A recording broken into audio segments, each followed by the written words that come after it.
Tonic and Kreml Shampoo present the new adventures of Sherlock Holmes, starring Nigel Bruce as Dr. Watson and Tom Conway as Sherlock Holmes.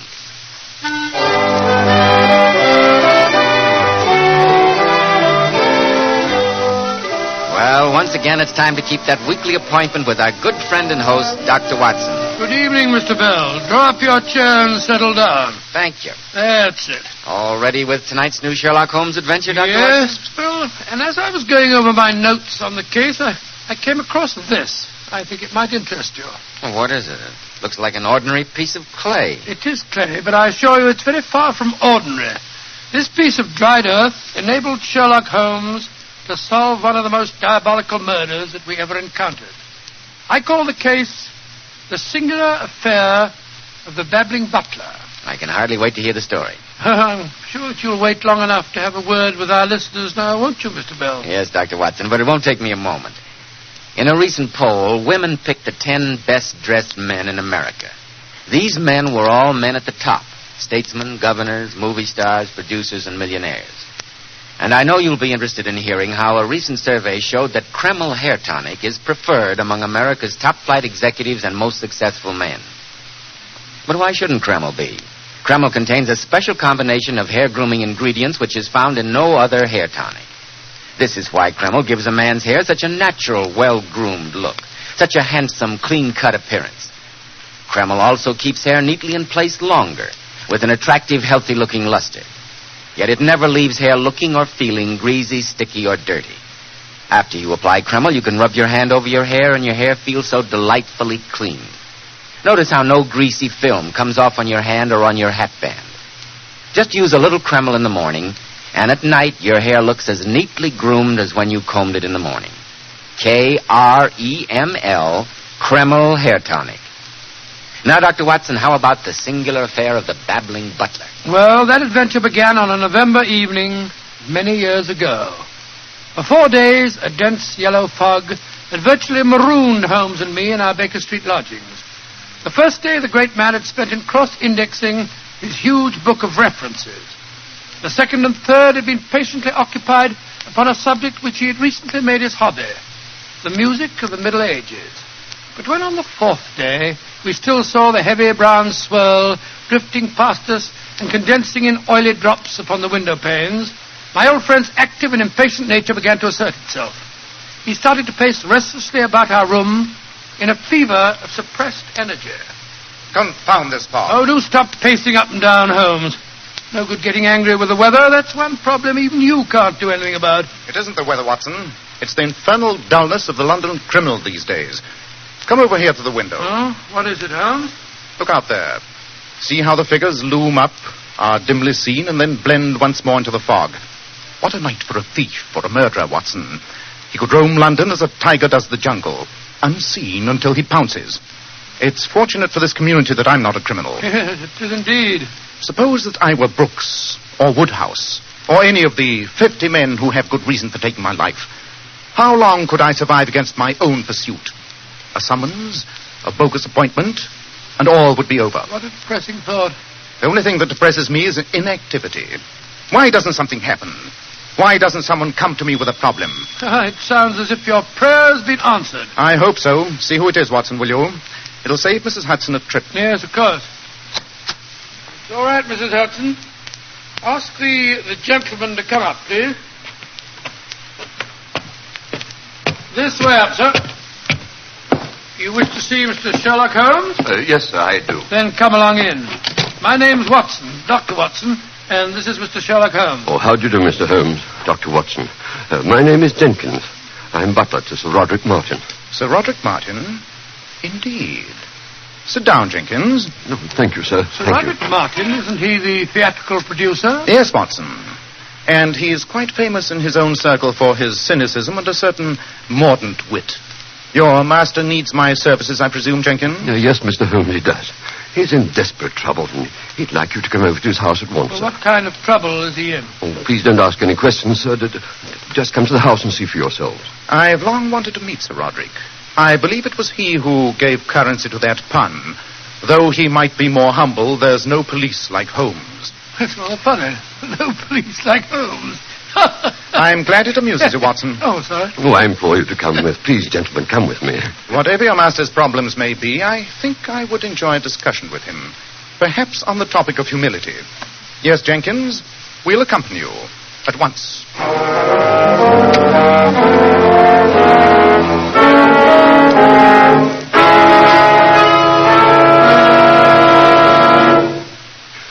This is Mr. Sherlock Holmes and Dr. Watson, sir. How do you do, Sir Roderick? How do you do? Jenkins? Oh, how very odd. Now, why should Jenkins make such a meteoric exit? I presume, Sir Roderick, he wished to leave us alone. Indeed, what a singularly depressing thought. Well, sir, now that he's gone, you can talk quite freely. My dear Dr. Watson, I've been in the habit of talking freely ever since I had the pleasure of insulting my nurse at the age of 4. She was a peculiarly revolting female by the name of Pearl. After 44 years, I still can't think of a more inappropriate name for her. Sir Roderick, your childhood reminiscences are fascinating. But supposing we get down to business. Very well, Holmes. To what do I owe well, for lack of a better word, the pleasure of this visit? Your butler came to fetch us. He said that you were in desperate trouble and needed our help. Jenkins told you that. I can only assume that he stole more than his usual quota of brandy today. I've noticed in the past that alcohol seems to give him the quaintest delusions. Then you don't wish to consult me professionally? No, Holmes, I don't, nor do I wish the services of a doctor. Therefore, I suggest you both retire and ask Jenkins for your hats and an explanation. Good evening, gentlemen. It's one of his stupid jokes, Holmes. The bounder's trying to make a fool of you. I think not, Watson. It'd be a singularly pointless joke, and far below his standard. No, I believe there's some other game afoot. Though Sir Roderick dismissed us somewhat unceremoniously, I think we may still be reasonably certain of a welcome in the servants' quarters. You're going to talk to the butler? Yes, Watson. I'm certain he's neither been drinking nor suffering from delusions. I'm convinced that the man is in mortal terror of his life.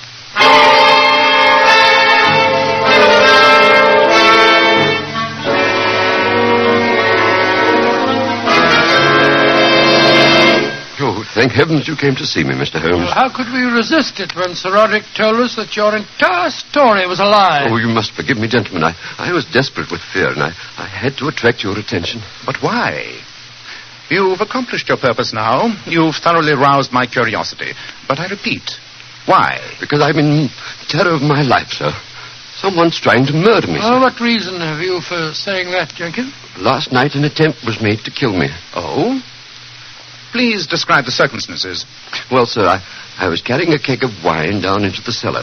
It slipped from my arms and hit the stairs, and then the stairs collapsed. When I examined them, I found that they'd been sawed almost through. I assume that you're the only member of the household who ever visits the wine cellar? Yes, sir, yes, sir. That was a deliberate trap to break my neck.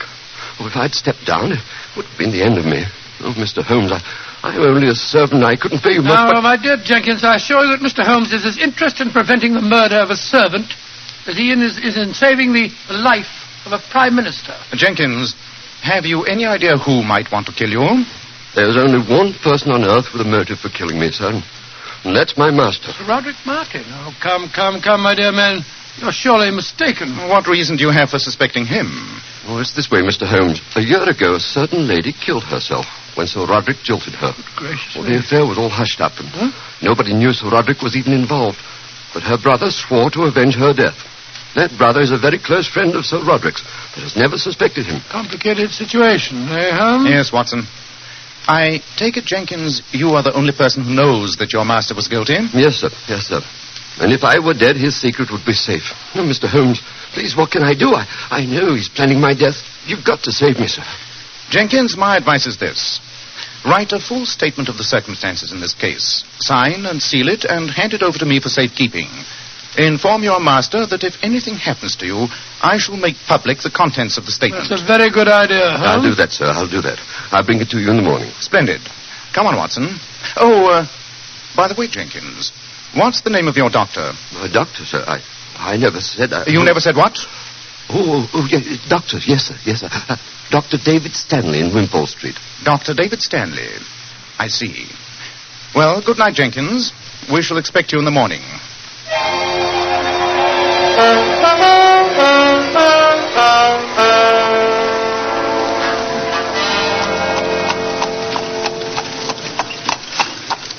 But why are we going to see Dr. Stanley?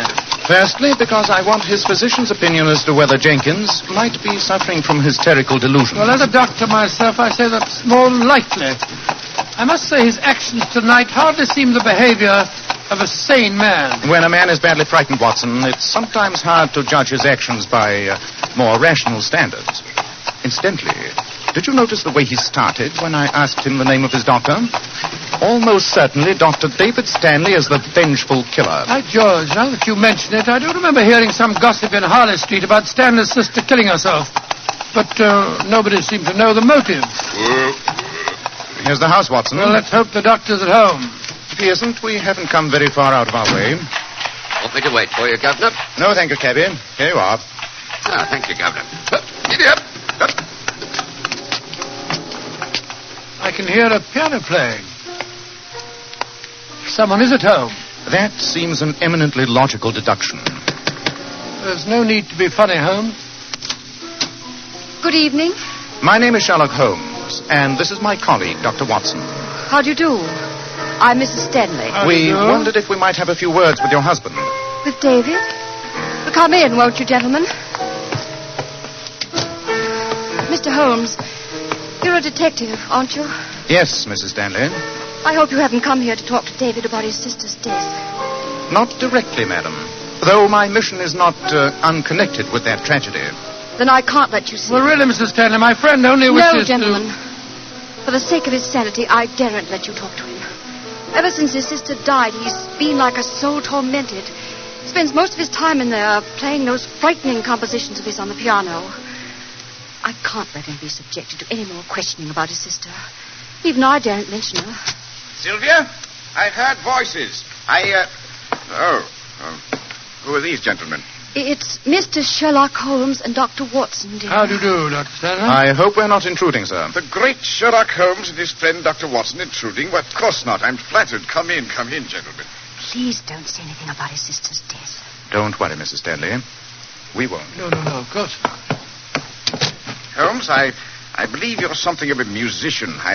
I'd like your opinion of this.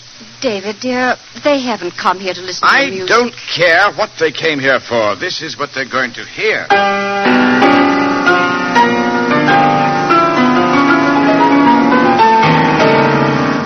Well, how'd you like it? A strange, savage melody, Dr. Stanley. Yes, indeed, sir. Rather depressing, if you don't mind my saying so. No, why shouldn't it be? When it's finished, I call it Threnody for a Dead Sister. That's what you've come to see me about, isn't it, Mr. Sherlock Holmes? Now, David, dear, you mustn't... Sylvia, I should prefer that you leave us alone. But, David... I said alone, Sylvia. Very well. Sylvia's a girl who can't face up to facts. But I can. Tell me, Holmes, what have you found out about my sister's death? Dr. Stanley, I'm afraid you're laboring under misapprehension. I know nothing of your sister. I came here to talk about Jenkins, Sir Roderick Martin's He butler. told us that you were his physician. Oh, Jenkins, eh? What do you want to know about him? Has he been ill recently? Well, a few months ago, he had a bad attack of enteric fever. Why do you ask? Enteric sometimes leaves bad after effects. Would you say, Doctor, that Jenkins has suffered no lasting damage? Hallucinations, for instance? Well, at the time, he was out of his head for a while, but I'd say he's perfectly sound now. Thank you, Dr. Stanley. That's all we wanted to know. You mean to say that you came here simply to find out about the state of Jenkins' sanity? Just that, sir. Good evening. Good night, Dr. Stanley. I think you had something else on your mind before you talked to Sylvia. Well, Jenkins may be sane, but that man's on the edge of a mental collapse, if I ever saw one. I quite agree, Watson. Mrs. Stanley seems to have gone upstairs. I think we'll let ourselves out.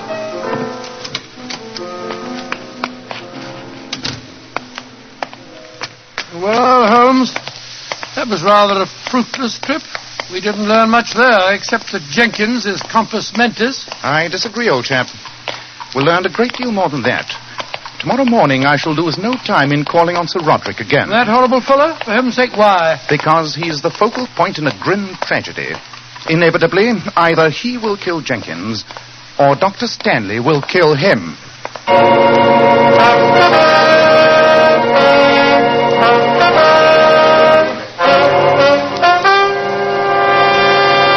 My dear Holmes, I'm accustomed to facing 2 brown eggs at breakfast, 2 brown eggs lightly boiled, followed by a leisurely perusal of the Times. I see no reason why this day should commence any differently. Sir Roderick, I've explained to you You've that... explained nothing, including your own presumption, Holmes. I can see no cause for your meddling, even if I understood precisely what you were driving at, which I don't. Well, surely, Sir Roderick, you must see that my friend is trying to protect you. Dr. Watson, I once had the acute misfortune to read one of your shockingly florid stories. What? I can only assume that your gross imagination has infected your daily life. Since your own safety seems to be a matter of indifference to you, Sir Roderick, I may point out that I know too much if you plan on being a danger yourself. Holmes, you're impertinent, a quality which is attractive only in a younger person, and of a different sex. What is even more unpardonable, you're boring. Please leave and take this bumbling veterinary surgeon with you. It's extremely offensive. Before I leave, I insist on knowing one thing. Where is your butler, Jenkins? A new man opened the door just now. Jenkins? Oh, yes. I omitted to tell you. Jenkins has left my service. You discharged him, I suppose. Not exactly, though it is my invariable rule to discharge any servant found guilty of a crime. A crime? And what was Jenkins' crime? He committed suicide.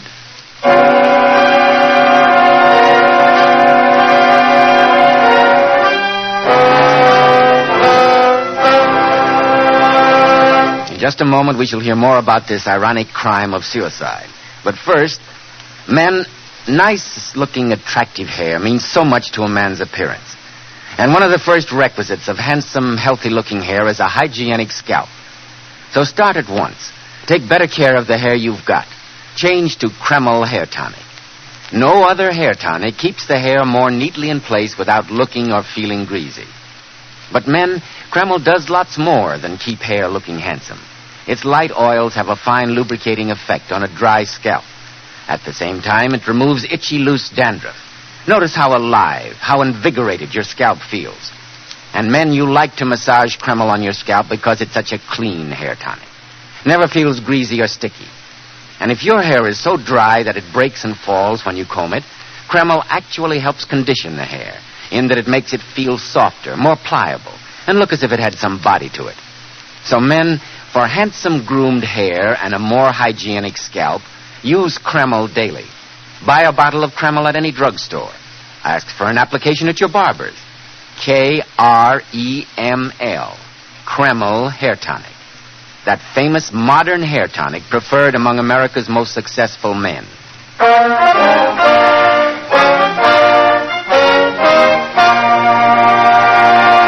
Well, Dr. Watson, this story really has me on the edge of my chair.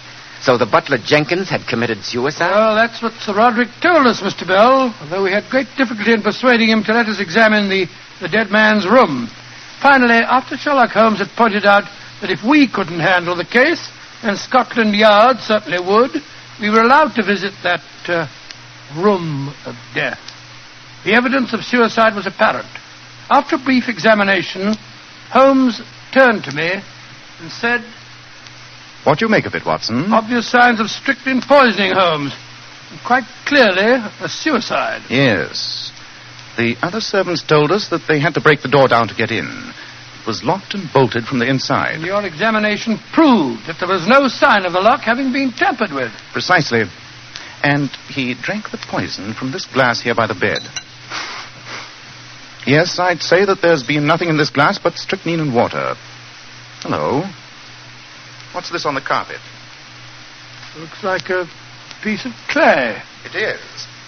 And it bears the imprint of a heel. From a man's boot.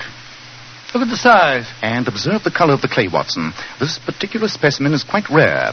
I shall take it back to Baker Street and examine it. I can't see any logic in this case, Holmes.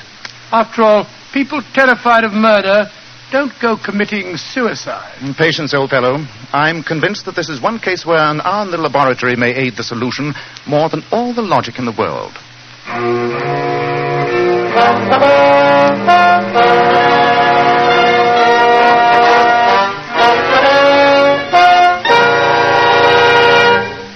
Well, Holmes, what do your tests with the microscope tell you? First of all, that the glass contained nothing but strychnine and water. And nobody could drink that without knowing it. That proves that it was suicide. Not necessarily, Watson. I've also tested the clay.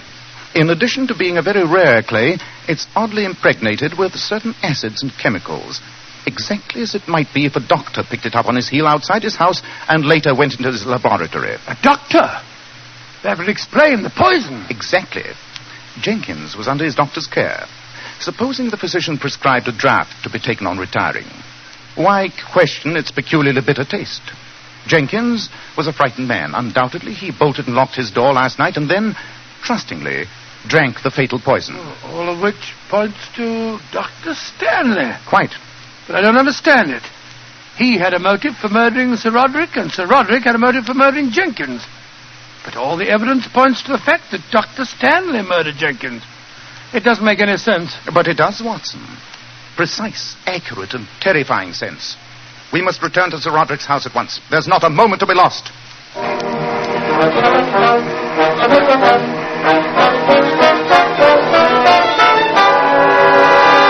Holmes, you and your friend here are positively pachydermatous.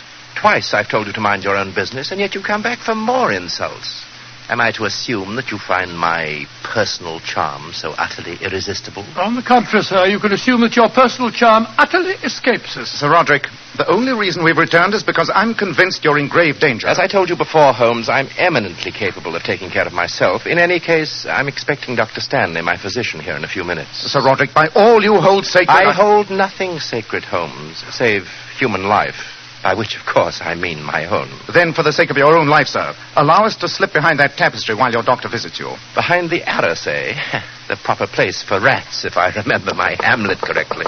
Oh, that's undoubtedly the doctor now. Then please let us hide. You won't regret it, I promise you. Very well, you may hide. Scurry away. Come on, Watson. Right, you are, Holmes. Come in. Roderick, I had to see you. Yes, so it would appear. Sylvia, if you have to come making dramatic entrances in my house at an hour that virtually represents the crack of dawn, I do wish you'd take a little more pains with your ensemble. Roderick, Your dress is only suitable for tea and crumpets with the vicar's wife at Tooting Bec. Oh, Roderick, stop trying to be facetious. I came here because I had to talk to you before David got here. Well, I'm expecting him at any moment. Yes, I know that. You're his closest friend, Roderick. You've got to do something for him. He's ill. He's mentally unbalanced. All he thinks about and talks about and dreams about is Angela.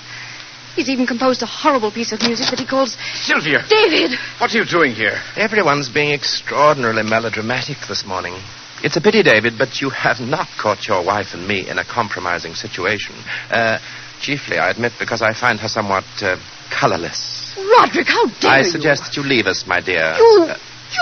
I believe the word you're groping for is beast. You beast! Roderick, you put up a convincing caricature of being the inhuman man of the world. But if people only knew how you'd stood by me during the past year... No, David, this has been a most emotional morning. For heaven's sake, don't you become lachrymose. I'm not. I'm just saying that if you hadn't stood by me since Angela's death, I don't know what I'd have done. You'd probably been back on your feet long before this, but you came here this morning in your professional capacity, David. Yes, I know, Roderick. How are you feeling? I don't like your color. I don't like my symptoms. I can't sleep. My nerves have been more than usually on edge for the past 3 weeks, David. You promised me some medicine, you know. I brought it with me. It's in my bag here. You have a glass and some water? Yes, on the sideboard there. Good. This will steady you up quite a bit. Now, I'll add a little water. So, here you are, Roderick. Drink this. I wouldn't, Sir Roderick. It won't do much good to the only thing you hold sacred. Sherlock Holmes, what are you doing here? Your opening conversation begins to become somewhat monotonous, Dr. Stanley. I'm here because I don't like to see murder committed, even Sir Roderick. You mean that Dr. Stanley just tried to poison him? Certainly. Just as he poisoned the butler, Jenkins. Mr. Why? Holmes, He has really, no motive. I tried to protect Jenkins against Sir Roderick. I was stupid enough not to see the other motive at first. Riddles are fascinating, Holmes, but not when they become personal. What are you talking about? It's a simple equation, Sir Roderick. Dr. Stanley attended Jenkins during his bout of enteric. He told us himself that the butler was delirious. It was then that he must have learned Jenkins' secret, that Jenkins was the only human being who knew that Sir Roderick was responsible for Angela's suicide. Logically, he had to die first. But I still don't see that... Dr. Stanley does, despite his silence. Jenkins was the only human being who knew that Dr. Stanley had a motive for killing Sir Roderick. This is very melodramatic, Holmes, but I haven't the faintest idea what you're talking about. Nor have I, except that you seem to be laboring under the delusion that I killed Jenkins. Of course you did. You had to, before you could kill Sir Roderick. Had Jenkins lived, he would have been suspicious of his master's death. But if he were out of the way, no one would have connected Sir Roderick's close friend and physician with his murder. The cellar stairs attempt failed, but last night's poison did not. And now he's trying to repeat the pattern. The glass over there contains strychnine and water. Of course it does. I assure you, this medicine is perfectly harmless. To prove it, I shall drink it myself. Stop him, Watson. Put that down. Put it down, I say. It's too late. That was meant for you, Roderick. It was too good for you. Considering the way you treated my sister, Angela.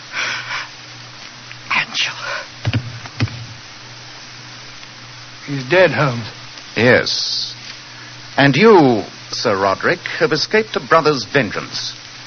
I'm almost sorry that I insisted on trying to save your wretched life. Well, just because you have saved it, don't expect anything as conventional as thanks or remorse. My only regret is that during the past few minutes you've enjoyed an experience granted to very few men on this earth. And what is that, may I ask? You have seen me speechless.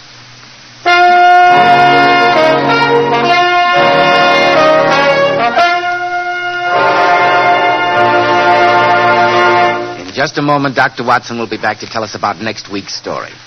Ladies, here's some very important beauty advice from some of the world's most divinely beautiful women, Powers models. Girls who are famous for their shining, bright, lustrous hair. Powers models wash their hair with Kreml shampoo. This amazingly beautifying shampoo has been especially developed to actually glamour bathe each tiny strand of hair so that it fairly radiates natural, dazzling highlights. Kreml shampoo leaves the hair simply abundant with natural glossy luster. And what's more, your hair stays this way for days. And doesn't Kreml shampoo do a wonderful cleaning job on your scalp? Removes all loose dandruff as well as the dirt. Yes, and it's wonderful to soften dry, brittle ends. Kreml shampoo leaves your hair so much softer, silkier, with a satin smoothness. Your hair holds a wave better, too. So, ladies, buy a bottle of glamorizing Kreml shampoo at any drug counter and see how easy it is to glamour bathe your hair to a vision of beauty. How easy it is now to have naturally lustrous, glossy hair. Kreml, Kreml shampoo. And now, Dr. Watson, what about next week? Well, now, let me see. Next week, I think I'll tell you about the greatest shock that Sherlock Holmes ever gave me. Well, that must have been quite a shock, Dr. Watson. It was, Mr. Bell. I call it The Adventure of the Dying Detective. Tonight's new Sherlock Holmes adventure was written by Dennis Green and Anthony Boucher and was suggested by an incident in Sir Arthur Conan Doyle's story, The Bruce Partington Plans. The music was composed and conducted by Alex Steinert. Nigel Bruce appeared by permission of California Pictures, Tom Conway through the courtesy of Eagle Lion Pictures. This is Joseph Bell speaking for Kreml Hair Tonic and Kreml Shampoo and inviting you to be with us next week at this same time when Dr. Watson will tell us about the dying detective.